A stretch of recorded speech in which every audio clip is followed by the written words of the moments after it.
Welcome to a Thursday lunch hour. This is the VCU, Department of Internal Medicine, grand rounds. I apologize for my attire. I have a mask on because it's COVID and I'm in a public space. So today's lecture is sponsored by the Division of Endocrinology here at VCU. We are joined by Dr. Francesco Celi, Paula Talley, Kimberly Varney, and Jessica Wood from the Division of Endocrinology. More on that in 1 second. Just a couple of housekeeping issues. We are still virtual, so this is a Zoom-only meeting. Please mute if you are not talking. In terms of the question and answer session, you have three options. You can either chat in using the chat box. You can ask to raise your hand, and we can unmute you at the end, or utilize the Q&A function. The CME code and the QR code for new innovations will be up on the screen towards the end of the lecture as well. But for now, I want to go ahead and introduce our speakers. So today's title is Diabetes Management and Continuous Glucose Monitoring During the COVID-19 Pandemic. As I mentioned, we are joined by Dr. Francesco Celi. Dr. Celi is the Blackard Professor of Medicine and Chair in the Division of Endocrine, Diabetes, and Metabolism. Prior to coming to VCU, Dr. Celi served as a clinical investigator at NIDDK at NIH in Bethesda. He also served as the Clinical Associate Professor of Medicine in the Division of Endocrinology at the University of Maryland. He received his MD degree at the University of Rome, La Sapienza, and his Master's in Health Sciences from Duke University. Completed residency training in geriatrics at the University of Rome, Sapienza, and residency training in internal medicine at the Greater Baltimore Medical Center, research fellowship in geriatrics at Johns Hopkins and the NIH, and a clinical fellowship in endocrinology at the University of Maryland. Prior to coming to VCU, he served as the assistant professor at the University of Maryland before he joined NIDDK in 2003. His clinical research interests include thyroid disorders, thyroid cancer. His research has focused on the homeostasis on thyroid hormone, with an emphasis on the interactions among brown fat, energy expenditure, and thyroid hormones. He was recently the principal investigator on 10 intramural NIDDK protocols, member of several committees on the American Thyroid Association, on the editorial board of the Journal of Clinical Endocrinology and Metabolism, and an author of over 50 original scientific reports, 12 reviews and book chapters, including a single author review on brown adipose tissue in the New England Journal of Medicine. Dr. Celi is joined by Kimberly Varney Gill. She's a clinical pharmacy specialist here at VCU. She served as a clinical pharmacist in the VCU medical respiratory ICU for over 20 years. And in 2020, she transitioned to the outpatient endocrinology to focus on diabetes management. Kim manages patients in outpatient pharmacy diabetes clinic at VCU and manages the adult inpatient diabetes hospital protocols for VCU. She's also the clinical pharmacist for the VCU Diabetes Remote Home Monitoring Program, providing daily management of diabetes through med initiation, titration, education, and monitoring. We're also joined by Paula Talley, who is a acute care nurse practitioner, as well as Jessica Wood. I'm going to go ahead and turn it over to Dr. Celi. Thank you all for your presence today, and we look forward to an engaging discussion. Thank you, everyone.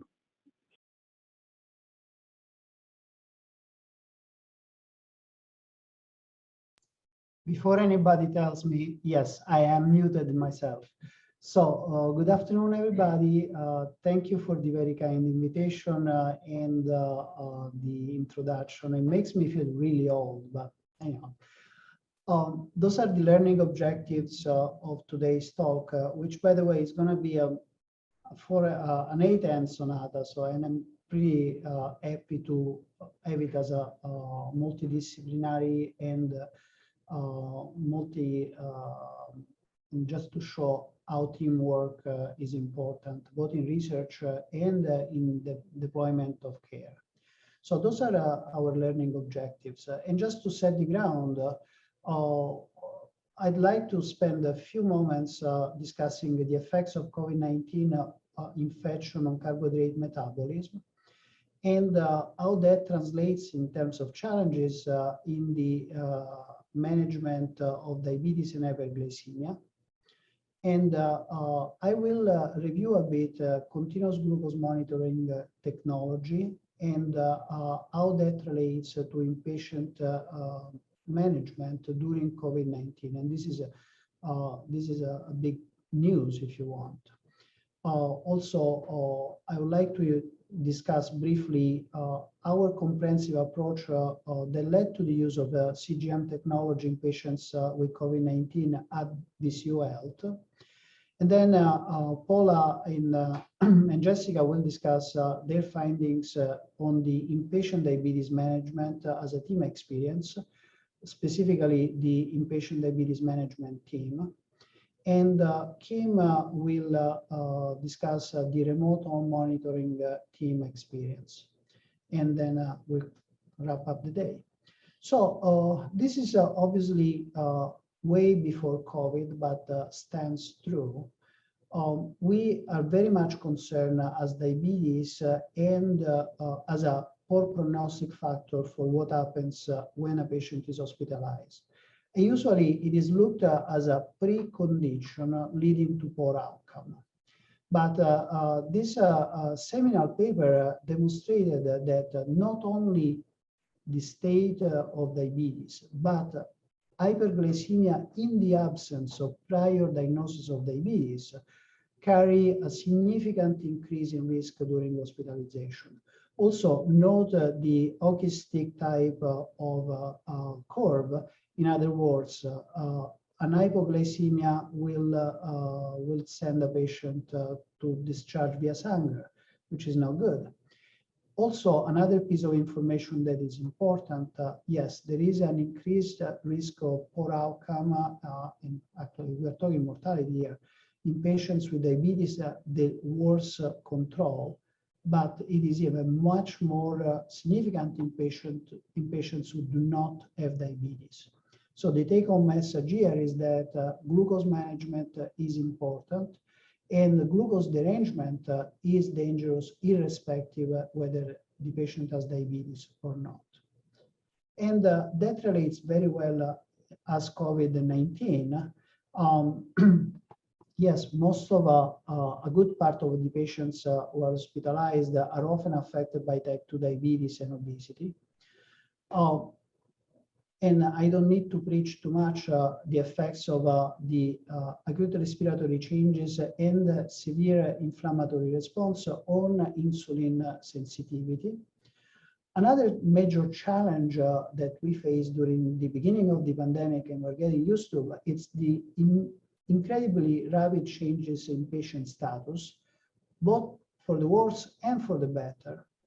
And the challenge of having concomitant use of steroids and enteral and parenteral feeding.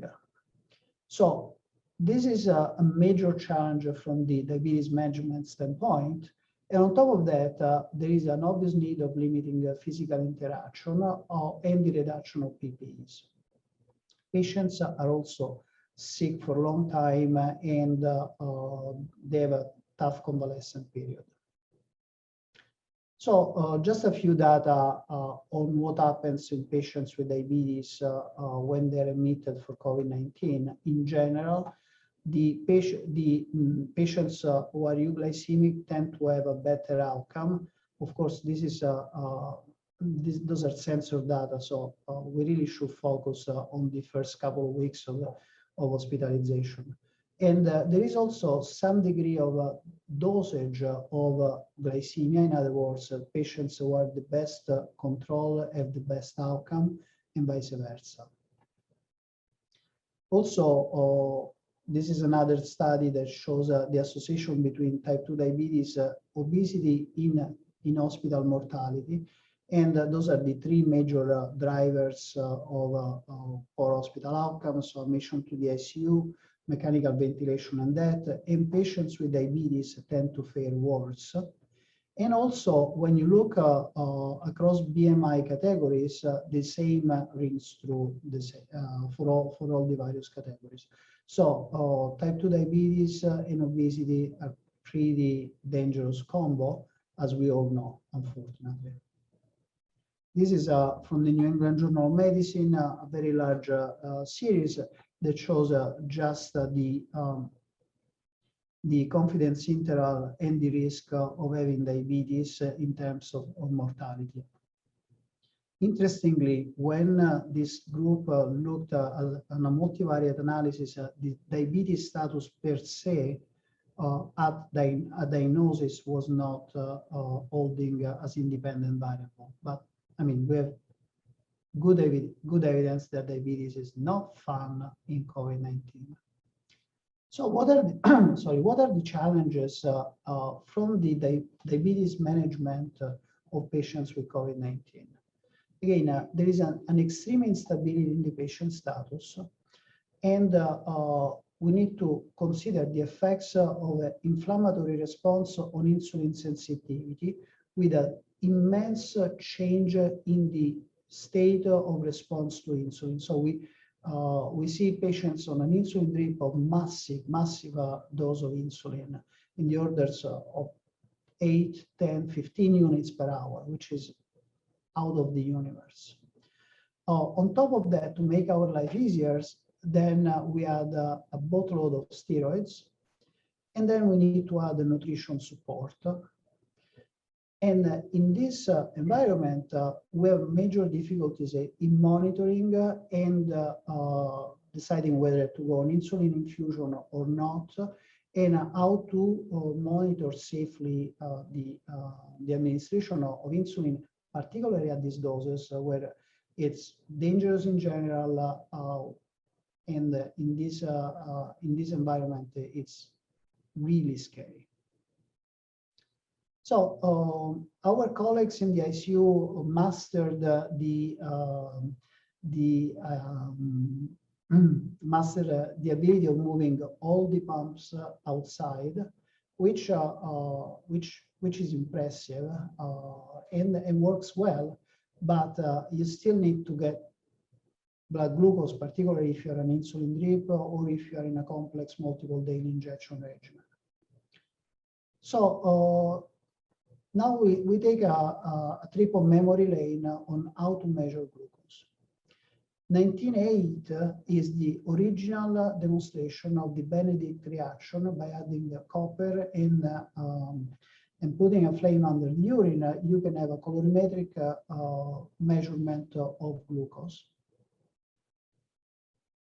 You need to wait until 1965 when this reaction has been transferred to a finger stick for urine and then on blood. The first glucometer was developed in 1970. In 1980, the self-monitor blood glucose was developed. So there was a major revolution, and we're getting close to the. And this is when people started doing multiple daily injection regimen, because now it was possible. Jump a couple of decades, and continuous glucose monitor technology came on board. The first closed loop, the first alarm was developed in 2004. In 2006, Medtronic developed an integrated continuous glucose monitoring loop with insulin pump. And now, in 2008, the first Abbott Freestyle, which is the 25 cents you put on your arm, and the Dexcom system was developed in 2012 with integration with cell phone. Another major leap in technology was the ability of activating continuous glucose monitoring devices without the need of calibration. And 2018, we had this Dexcom system, which required no calibration and ability to connect with the receiver to Bluetooth. And COVID happened. So, in essence, how does CGM work? So it's a continuous measurement of glucose in the interstitial fluid. Please note, interstitial fluid. And it is ideally suited for monitoring of glucose trends. And with artificial intelligence is able to provide a predictive algorithm to detect drop or rise in blood glucose and being coupled with alarms. And that allows to put a display or receiver outside the patient room. But keep in mind, It's a new technology, so not many people are used to, particularly in the inpatient setting, particularly outside of endocrinology. And it's different between capillary and glucose measurement. I'll get there in a moment. And up to now is not FDA approved for hospital use until the US health system got overwhelmed by the COVID wave. And in April 1st, 2020, FDA provided a non-objection to the use of CGM technology in the inpatient. And that's where we jumped in. So this is the system we have been working on. There is a part that is inserted and a transmitter. So the actual reaction is performed by a cannula that is in the interstitial fluid. This kind of fish sends Bluetooth signaling to the receiver that then displays over time. And those are the findings we can have. So it's a cheap Android phone, but we can set alarms for high or low. We have alarms for trending low, trending up, and we have current glucose that reads in interval of 5 minutes. So why is that important? And there are some caveats, of course. We have two types of errors. One is the accuracy of the system. And in the FDA lingo, an accuracy within plus minus 10% is considered acceptable. Please keep in mind that that is the same also between finger stick to finger stick. So thus far, no problem. What is a major intellectual problem is the time discrepancy. So in measuring capillary glucose is a proxy for arterial glucose, and in essence is the plasma compartment. While we are looking at the interstitial fluid compartment, so there is a time delay, and this time delay is particularly amplified in major swings, so either up or down, and that can look like a worsening of the accuracy, but during the dynamic changes in blood glucose, in glucose, we are actually looking at two different compartments, and we just need to keep our mind tuned onto this problem. And the major consideration is that it looks like an hypoglycemia can look much more prolonged in the continuous glucose monitoring device when compared to plasma glucose. So it's definitely not reliable in the follow-up of hypoglycemia. This technology is affected by contaminants. More important, ascorbic acid, high dose acetaminophen, and we're talking 4 to 6 grams, hydroxyurea. And on top of that, it's affected by positioning. So pressure on the sensor will lead to falsely low readings. It's not MRI compatible, and it's potentially affected by X-ray. In other words, if the device is in the path of X-ray, can, for lack of a better term, get fried. So again, this is just a visual representation of what we're looking at. So we're used to think fasting blood glucose as a point, so 125 milligram deciliter, great. But what we really don't know is what happens next or where it comes from.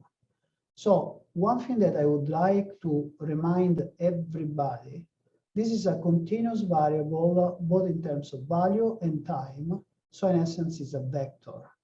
And if we want to look at vectors, the best way to look at is looking at trends over time by saturating the data set. And this is what a continuous glucose monitoring device is able to.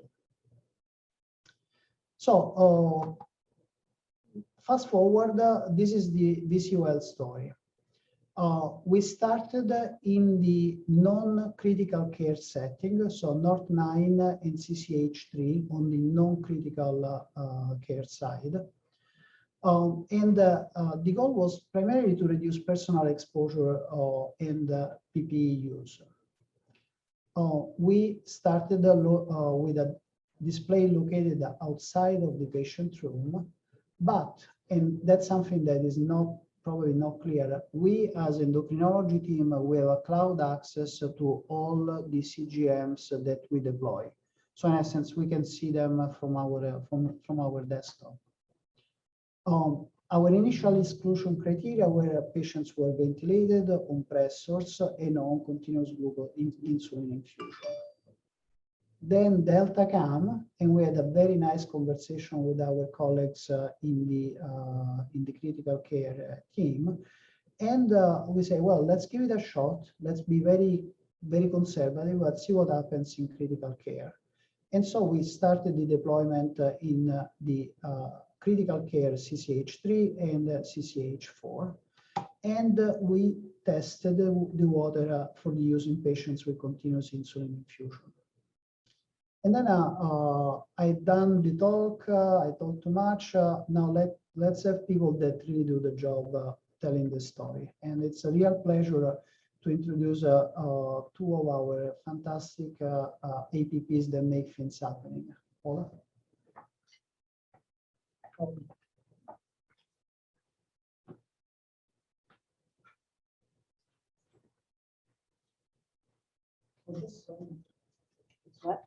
What? Hi, camera's kind of going out. I'm Paula Talley. I'm one of the APPs on the diabetes team.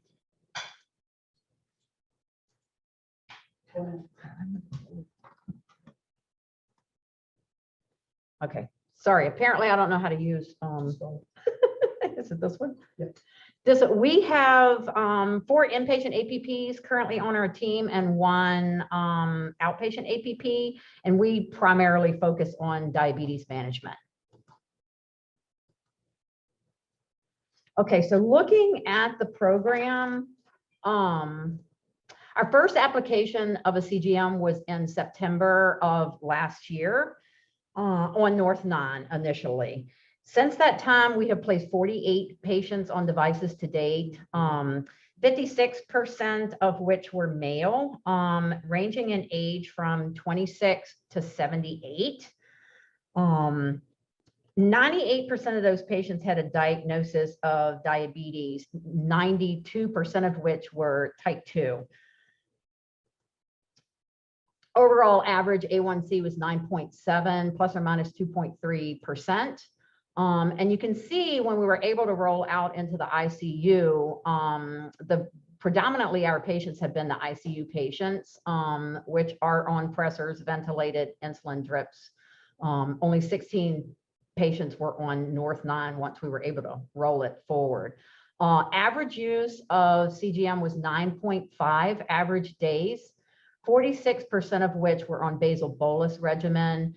And then 52% were actually on insulin drip in the units. The first insulin drip that we used was a patient on North 9. And we kind of trialed it there, correlated the data, and it was surprisingly close in correlation. We had 1 patient that came in on her insulin pump. Fortunately, she wasn't acute. She was on the floor, and we were able to keep her on her insulin pump.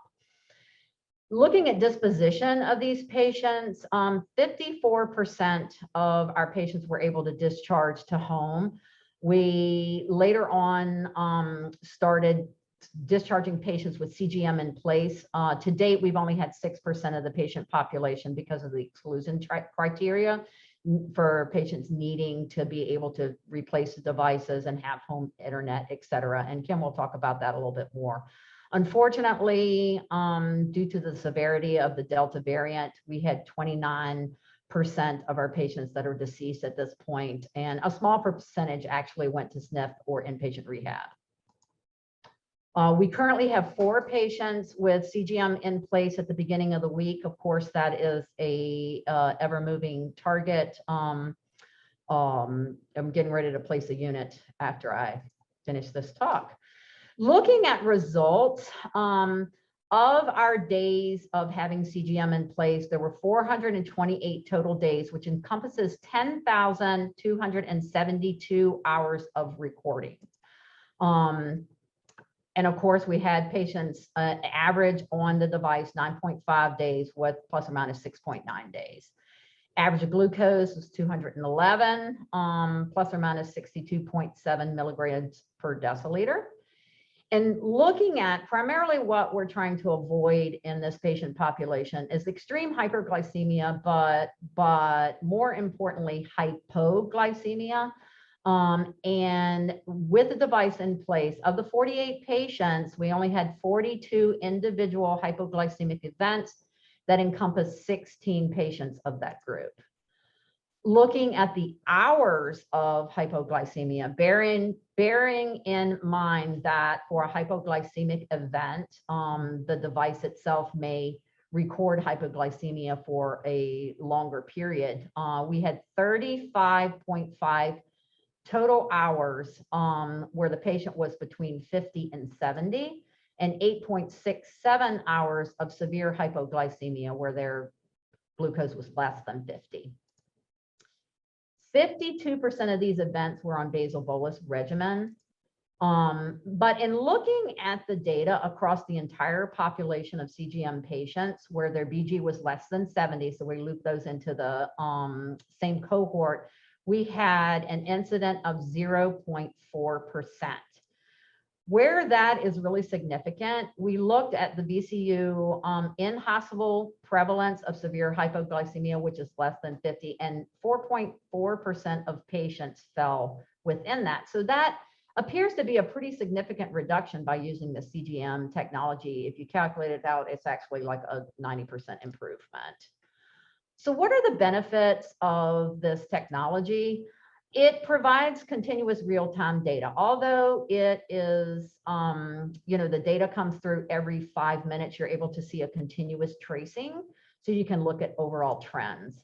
It reduces staff exposure to COVID-infected in patients, reduce PPE use, reduce finger stick monitoring, which actually improves the patient experience, and reduces staff workload having to go in and out of the room. The biggest thing is you're able to, staff is able to intervene early and avoid hypoglycemia, and it helps them to improve their insulin drip management. The phone is outside the door. The drips are now outside the door. They can titrate based on the CGM tracings. The device does not require calibration, but it does have the capability for the bedside provider to calibrate it based on a finger stick. And we give them clear guidelines how to accomplish that. It needs to be done when the glucose is relatively stable so that the readings are more accurate. What are some of the challenges that go with this technology in the hospital? It is contraindicated with high dose vitamin C or acetaminophen greater than 4 grams per day. For a while, we were seeing some patients that were on vitamin C trials, but likewise, you cannot perform finger sticks in that patient population either. Prone positioning with our more acute patients now also poses an issue because it compresses the sensor, and you'll have a temporary loss of readings, or you may actually have readings that show hypoglycemia, and it's simply because of compression to the sensor. It does require a 2-hour warm-up period during which there are no readings available, and then we request that there's a 12-hour correlation of data so that the nurse can see exactly how the Dexcom is correlating with venous sticks and finger sticks. Understanding that this is interstitial, so you do not expect for it to be a 1-to-1 correlation. It does need to be removed for CTs or MRIs. The guidance from Dexcom is MRIs, but we also ask, because we don't know what high dose radiation does to it, to remove for both of those procedures. Pressors, we're seeing more patients on pressors now. And there is a question about how accurate is the data. But just like finger sticks, if you have someone that's on high dose pressors, you're gonna have some vasoconstriction in the periphery. So finger sticks are not really accurate either. And the Dexcom is most likely more accurate when it's measuring interstitial fluid and the device is placed on the abdomen. So this is some examples. I wanted to give you examples of what we see in glycemic care versus what we see on a Dexcom. If you can look at this patient, you see a pretty large drop in glucose overnight, but if you look at the same time frame on the Dexcom, it's a lot less pronounced. So whereas the bedside provider may tend to kind of significantly reduce the NPH on this patient because of concern of overnight hypoglycemia, they're staying relatively stable on the CGM. You do have a little bit of drop, but that may kind of guide your changes for this patient. You may want to watch it another night. Your adjustments may be a little less percentage-wise because you're able to see on the Dexcom, you know, exactly how the trend went overnight. This is another patient that we had. This patient was on basal bolus regimen, and as you can see, around 12 o'clock, she started dropping, and the device alerted the bedside staff to hypoglycemic episode. They were able to treat her with crackers and juice. Now you do see some sustained hypoglycemia, which may be more of the effect of the device needing time to kind of get back back up, the interstitial fluid to get back up. But as you can see, looking at what was picked up on lab work, you know, this whole entire period here was picked up by CGM. So we were able to adjust the glargine that night when it made a significant decrease in the glargine and or the MPH, and it was glargine. And she did not, looking in her chart, she didn't have any future events, and her glucoses were much better. Here is another example. So of note, the nurses are able to look at the device data and put it in to Cerner. So these data points are actually from the Dexcom device, but you can see on this patient, you have several warnings here. It will give you a low warning at 70. It will give you an urgent low soon warning when the device senses that your glucose is going to be 55 within the next 20 minutes. And then an urgent low is actually when it hits 55. So for this patient, the nurse would have gotten the warnings. They were able to intervene. They took the insulin drip off, and then he did not have any additional events beyond that.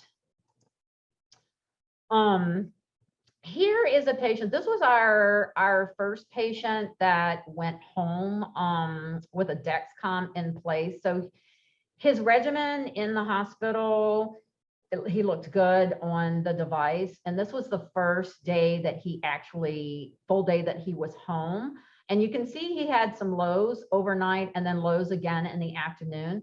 That's most likely reflective of a little bit of change in his sleeping pattern, change in his diet that he experienced at home. But because we were monitoring him on the CGM, we were able to look at the device the next workday when we came in, make some adjustments. And by the time that he came into clinic, his regimen was good. He wasn't experiencing any lows. We left the device in place for 30 days, and then we were able to take it off, and he was much safer on his regimen.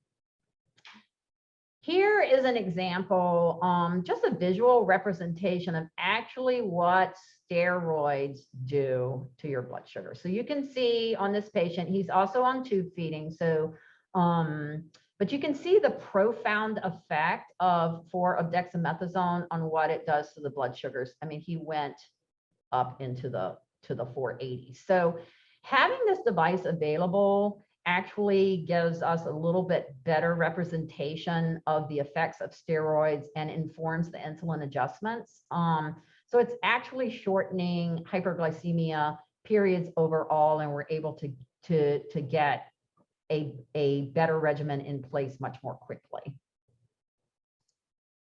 Okay, I'm going to hand it over to Jessica now for her portion of the talk.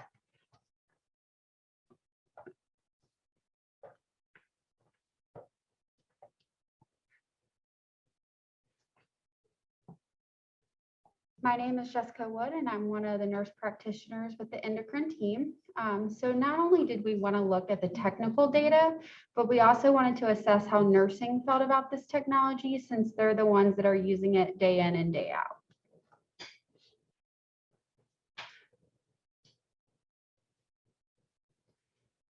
So in order to do this, we conducted a survey in which 29 C3 and C4 nurses with experience using the Dexcom responded. The survey consisted of 10 questions, 8 5-point Likert scale questions, with 1 being strongly disagree and 5 being strongly agree, along with 2 open-ended questions. And with the results, we were thrilled to find out that nursing was just as enthusiastic about the Dexcom use in inpatient setting as we were. All the Likert scale questions had an average response of above 4.0. So I'm just going to briefly run over the questions that were given in the survey. The first one, I believe the Dexcom is useful in patients' glucose management. Average score was 4.9. I find the Dexcom user-friendly. Average score of 4.7. I believe the Dexcom data is reliable and accurate. 4.35. I find the technical aspects of the Dexcom easy to manage. 4.55. I have confidence in using and operating a Dexcom. 4.55. I believe Dexcom use decreases unnecessary patient interaction and helps save on PPE. 4.85. And as a bedside provider, I prefer when my patient has a Dexcom. 4.9. And then I would like to see Dexcom offered to non-COVID patients in the future. 4.6. So in regards to the 2 open-ended questions we asked, we found consistent responses within both questions. We asked the nurses what they found the biggest benefits of the Dexcom was, and we heard decreases in invasive finger sticks for the patient, decreased COVID exposure, preserving PPE, overall convenience, and then additional glucose data resulting in better glucose management. There were a few concerns that were mentioned. The second open-ended question were, what were the biggest concerns in regards to using the Dexcom? Because not only did we want to know the positive, we want to find any barriers of continued use in the future. Frequent responses included confusion over the calibration requirements, questions on accuracy of the Dexcom, the venous draw versus point of care testing versus the Dexcom readings. Concerns for the possibility of malfunction, long warm-up times, the 2-hour Dexcom warm-up plus the additional 12 hours that we require to ensure correlation before the readings can be used for insulin dosing, and then the need for further protocol education. Even with the few concerns, the overwhelming response by nursing regarding inpatient Dexcom use was extremely positive. This shows the Dexcom's benefits reach far past the patient and extend to the entire healthcare system. And up next is Kim. I'm going to be the AV. Okay.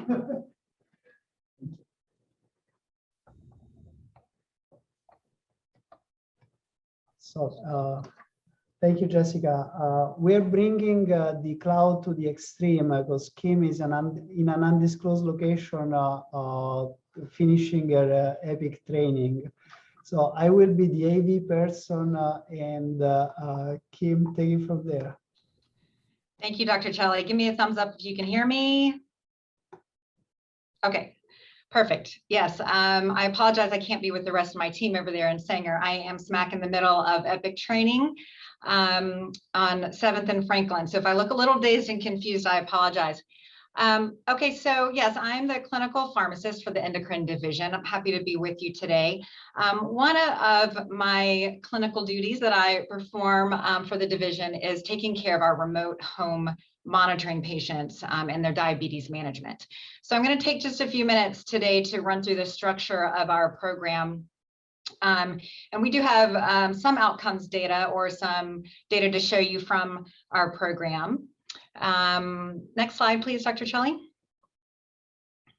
Before I do that, I just have a couple quick slides here. I did want to present one study for you that was published in 2018 to show you that there is some data out there as well to show that remote home monitoring for diabetes does seem to be an effective tool for managing these patients. This was a large study, almost 1,000 patients in the Nebraska health system, and they treated type 2 diabetes for about 3 years using their remote home monitoring program for 3 months. They did look at pre and post outcomes, and obviously focusing on A1C. They also looked at patients' weight, blood pressure, et cetera, as well as type of insurance and patient activity score. Next slide, please. This slide shows you the results of their A1Cs and activation score, which was pretty significant and falls in line with many other studies that are out there. The overall mean of their A1C was almost 8, a little bit lower than probably our mean that we see here in our patient population at the baseline, so almost 8. And then by the end of the intervention, 7.09. When they broke it down to the subset of patients that came in with an A1C of greater than 9%, which was about 10% of their patients. And you can see that's the second line there that's highlighted, greater than 9%. They went from 22%, of their population all the way down to 10% of their population fell to below 9%. And to give you exact numbers there, those patients went from a mean of 11.1 down to a mean of 8.3 for their A1C. So much more along the lines of what we see here at VCU. Some more impressive numbers there. That last box that you see highlighted, the patient activation score. This is essentially a score that this study used that describes patient engagement or actual patient being actively involved in managing their own care. And obviously, the higher the number there, the more active they are in their diabetes management. And they did show a significant increase in the patient activation score by the end of their intervention as well. Next slide. To the right, you see some description here of where they looked at analysis trying to find characteristics that lent itself to better outcomes or a larger decrease in A1C. So they found that younger patients, less than 65, had a larger decrease in the A1C compared to the older patients. I think this does make sense, honestly. We're asking them to use more technology with the remote home monitoring. And so perhaps a little more willing or tech savvy patients are going to have more engagement overall. Next slide. They also broke it down by female versus male, and honestly, different studies show different results here, so not really sure exactly the disparity reason, but this study at least showed that the male patients had better success versus the female patients. And finally, they also looked, next slide, at the health insurance and certainly showed that patients with the private health insurance had improvements in their A1C scores, a little better than public insurance. And the public insurance consisted of mainly Medicare and Medicaid. Okay, next slide. So that was a study that I wanted to show you quickly, a successful outcome for a remote home monitoring program at a different institution. To go ahead and move on into our institution. So here at VCU, we do have a diabetes remote home monitoring program. Now, the original one started in 2019, just over 2 years ago, for both pediatrics and adults, type 1 and type 2. The patients get enrolled into the program during hospitalization, but then it doesn't actually start until they are discharged home. It's a 3-month program, and they have an option to enroll for another 3 months. Now, this original program uses the Gluco Bluetooth phone application, where they still check their blood sugars using a point-of-care testing meter at home, and then they upload their data into the Gluco phone app. If they do that, so they have to actively do that, then we can review their blood glucose levels remotely from our computer system. Our second diabetes remote home program is, of course, the COVID program that Paula and Jessica just explained to you. These patients, they start in the hospital using the Cgm, the Dexcom Cgm that they've been talking to you about. And if the patient is able to continue upon discharge, then they would be enrolled into our outpatient program for 1 month. And again, we would be reviewing their data each day using their Dexcom Cgm remotely. So those are currently our 2 programs. Next slide. And of course, our overall goal here is to really be extremely proactive in their management and truly micromanage these patients. We want to provide good transition of care. So not just from hospital discharge to our remote home monitoring, but we are a great bridge, a strong bridge between hospital and then the outpatient provider. So overall goal being obviously to improve overall outcomes. Next slide. And here's our team. I think probably pretty familiar with this. We have amazing registered nurse staff that does all really the difficult work of calling these patients almost every day and really figuring out what's going on with them and strong education from their end.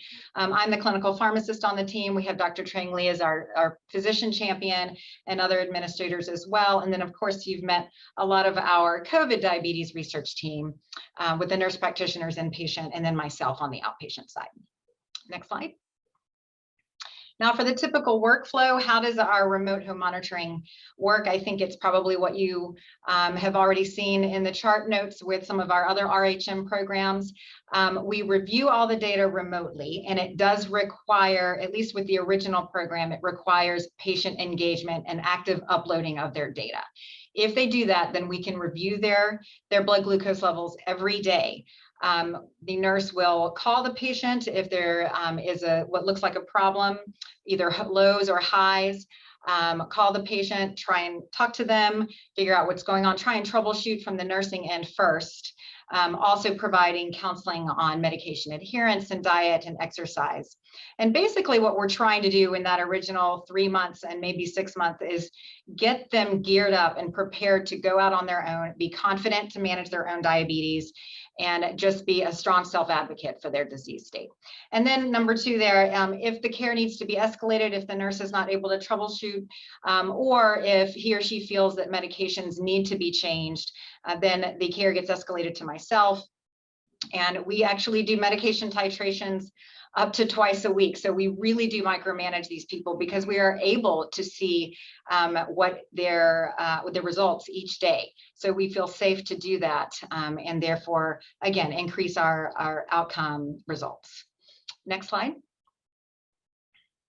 I'm not going to run through all of these, but basically these are the basic triggers for the nurse to call the patient if the patient's not uploading or if their blood glucose values fall outside of the goal ranges. Next slide. Okay, quickly, a couple of slides on our results. So now this is our original cohort. So these are the non-COVID patients. This data was pulled from 2019 to 2020, so about 1 year. There were 118 patients referred, 72 were enrolled. 37 of those were not able to complete the full 3 months due to whatever reason, mostly insufficient number of glucose checks. Now this cohort, their mean A1C at baseline was 11.8. So higher than that first study I showed you, and pretty consistent still with most of the patients we're seeing here in 2021. Next slide. Now the results, when we looked back at these patients, 25 of them were able to have their A1Cs redrawn by the end of the program. And you can see the beautiful decrease there in their A1C. We went from 11 point, what was that, 8 down to 8.4, at least in those patients. Yes, so we felt extremely good about that data right there. You can see the mean number of contacts. When they did look to see if any of them had another A1C drawn after a full 6 months, we did not see, it was a small number of patients, I believe, didn't see a further reduction at that point. Next slide. And when they asked these patients what they felt about the program, they felt more in control of their diabetes and knowledgeable. They felt the technology was very easy. About half of them reported they probably would have gone to the emergency room, but we avoided that through our program. And about 12% of them said they probably would have contacted 911 had they not been enrolled into our program. So again, very good results from just the patient survey standpoint. Next slide. So lastly, just to say challenges and future direction, certainly patient engagement and maintaining that is key to our success. That's what's been shown in other studies, and it just completely makes sense, obviously, since it's remote home monitoring. So what I would like to do in the future with our program is continue to look at our data, because I do feel like we've gotten even better over the last year with this program at managing these patients, and specifically looking and trying to pull patient characteristics that are going to, or that really pointed in to more successful outcomes. And that's all I have for you. So with that, I will turn it back to Dr. Celi. Oh yeah, sorry, I forgot. I did just throw in a Gluco picture there. This is our Gluco app. You can see what we would see on the computer screen, two different versions of the same data. So you could either look at it a little bit graphically there in linear form, and then, or you could see absolute numbers on the right, which is what I like to look at based on the time of day. And they can also plug in their insulin doses and how many carbohydrates they take in. So we can really get a lot of data just from looking at this application remotely. So really very helpful. All right, Dr. Celi, that's all I have. Thank you.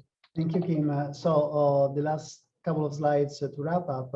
Our division has been awarded the VITER grant for the very purpose of testing a comprehensive approach, so inpatient and protected discharge. So what we're working on is continuing the inpatient CGM assistant inpatient diabetes management in our patients with COVID-19. Unfortunately, we have plenty of those patients. Hopefully, we will be able to follow patients through discharge. And again, we feed them and we provide the Dexcom technology. They just need to have a relatively recent cell phone that then we can enroll them in the program.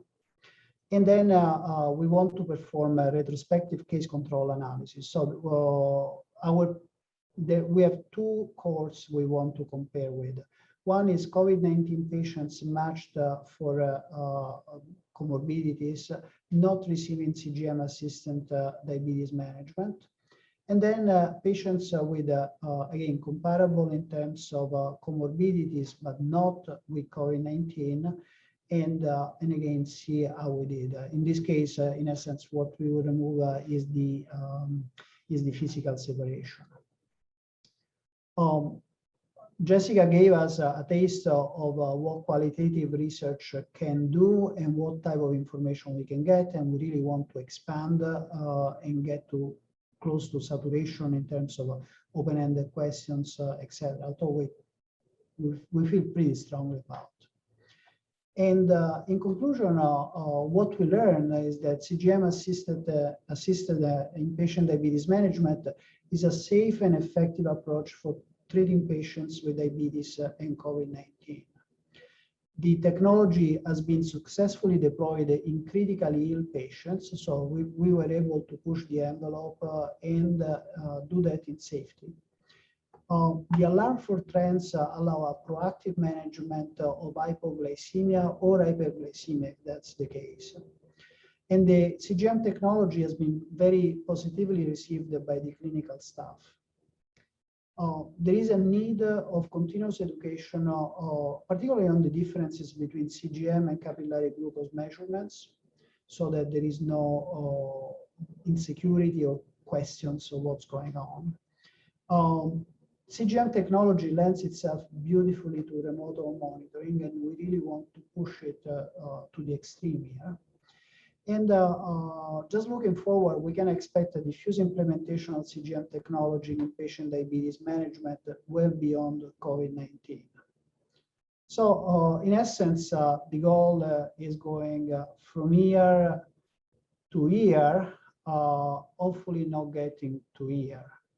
And I want to thank you, everybody. And specifically, in going on the acknowledgements, I want to express our utmost gratitude to the clinical staff, colleagues in the units where we have been working on.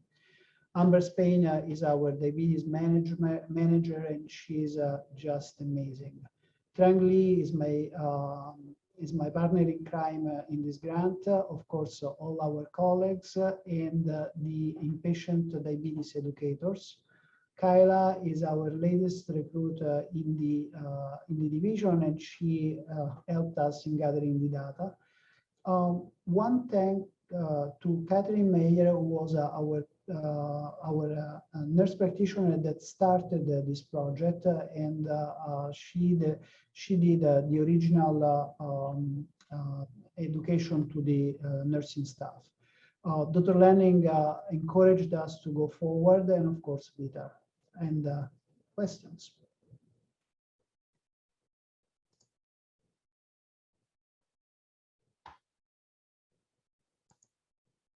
Hey, this is Christian Bergman here. I'll start us off here just to get started. Thank you all. Fantastic presentation. Quick question on the early studies with mortality on hyperglycemia. You showed the hospitalization, acute care. Do you know how the mortality on hyperglycemia is affected post-hospitalization? So potentially in the next 30 days after recovery? Is there a potential risk in COVID, diabetic or non-diabetic patients in the 30 days after leaving the hospital? In my reading of the literature, I didn't find strong data about that, but definitely it makes sense. So with glycemic control is a greater determinant of outcome, and I would say, pun intended, it would be on steroids in the setting of COVID-19.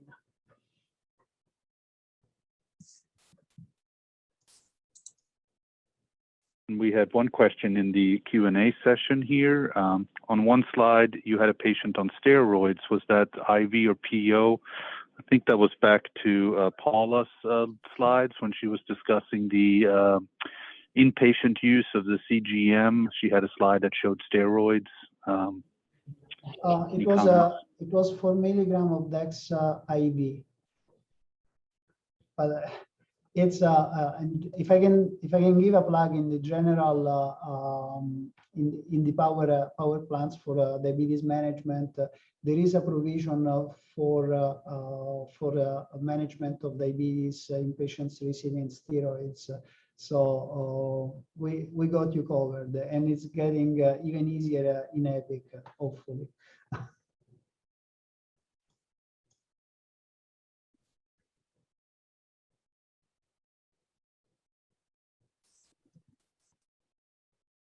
I have one other question, if I may. The geriatric division is very interested in remote patient monitoring as well. And I was just wondering, on one of the slides, Kim, I think it was your slide, you mentioned that 50% of the patients had reported that they would have gone to the emergency room had they not been enrolled in the remote home monitoring. That's fantastic that we were able to avoid that. The questions that we have seen sometimes in the remote patient monitoring is the broad range of issues that patients bring up. Do you know if a majority of those concerns were directly related to the diabetes, glucose, or was there a kind of a plethora of other concerns that the patients raised? Do you mean when talking to the nurse each week? Yeah, essentially, how do you triage, non-diabetes issues as it pertains to remote home monitoring when the nurses are talking to the patients? Mm-hmm. Yeah, so we do occasionally have patients, usually comorbidity. So we can certainly have issues with non-diabetes complications or concerns.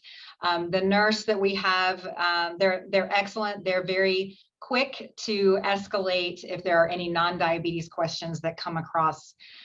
We've certainly had concerns, a lot of GI concerns post-discharge from some of these patients, either not eating anything at all or nausea, vomiting, a lot of those types of issues. We have also had concerns with extremely high blood sugars. I know that this is more diabetes related, but concerns that these patients may be going into DKA again. So, the nurse will quickly escalate to myself, and then certainly I pretty quickly escalate to Dr. Lee, especially if it's a non-diabetes type question. We also will be messaging and communicating with other providers as well that are taking care of that patient, if it's transplant patient or rheumatology, allergy. It could be any other specialty that's working with them, or even their family medicine physician. So we are quickly in communication with them as well. If we have any urgent or emergent concerns, or even chronic concerns, and we'll have the patient touch base with those providers. So we feel communication is extremely important. And so I usually escalate to Dr. Lee, and then we disseminate our questions to the appropriate providers. And if I can pitch in one major difference in using, in this case, this device that in essence pushes information to the cloud. That means we can have a command and control center where we see what our patients are doing. And that's something we're very adamant in the Division of Endocrinology, Diabetes and Metabolism in using a provider-initiated contact. So in other words, instead of being reactive to the patient that calls us, oh, I'm not doing well, you say, well, looks like you've been struggling with your glucose. Can we help? And that's the model of care that we're trying to implement both in the protected discharge as well in the general follow-up for patients with diabetes.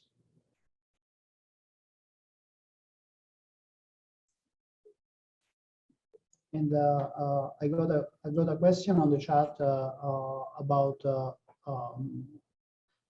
endpoints in terms of cardiovascular mortality, morbidity. Not at this time. Again, we're very much focused at this time on the short-term management in the hospital. And to be fair, we learned as we went, and now we really think that it's primed to work on the outpatient side as well.